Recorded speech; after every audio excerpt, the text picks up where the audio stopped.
সম্মানিত দর্শক শ্রোতা মণ্ডলী, আমি আপনাদেরকে স্বাগত জানাচ্ছি আমার আরও একটি ক্ষুদ্র প্রয়াস। আজ আমি এসেছি টঙ্গিবাড়ির আউটশাহী নামক একটি গ্রামে। তো আমি আপনাদেরকে দেখানোর চেষ্টা করব আউটশাহী গ্রামের একটি ইতিহাস ঐতিহ্য, একটি ভালো বা প্রাচীনকালের একটি মঠ রয়েছে। সেই মঠটি আমি আপনাদেরকে দেখানোর চেষ্টা করছি। টঙ্গিবাড়ি উপজেলার আউটশাহী গ্রামে আউটশাহী মঠটির অবস্থান। সিরাজদি খান উপজেলার তাজপুর গ্রামে পাশাপাশি 3টি মঠ দাঁড়িয়ে আছে, যা তাজপুরের মঠ নামে পরিচিত।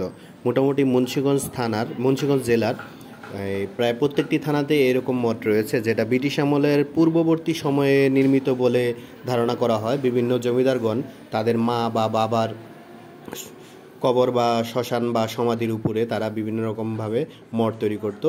বিশেষ করে হিন্দু জমিদাররা এই ধরনের মঠ তৈরি করতো। আমি আপনাদেরকে দেখানোর চেষ্টা করছি। এখানে একটি মঠ রয়েছে আউটশাহী নামক গ্রামে।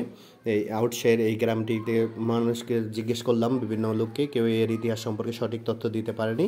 তারপরও আমি যতটুকু জানতে পেরেছি যে হিন্দু জমিদাররা ব্রিটিশ আমলে এই ধরনের মঠগুলো তৈরি করেছে, সম্ভবত প্রায় 200 থেকে 300 বছর আগের মঠ। ধন্যবাদ জানাচ্ছি সবাইকে।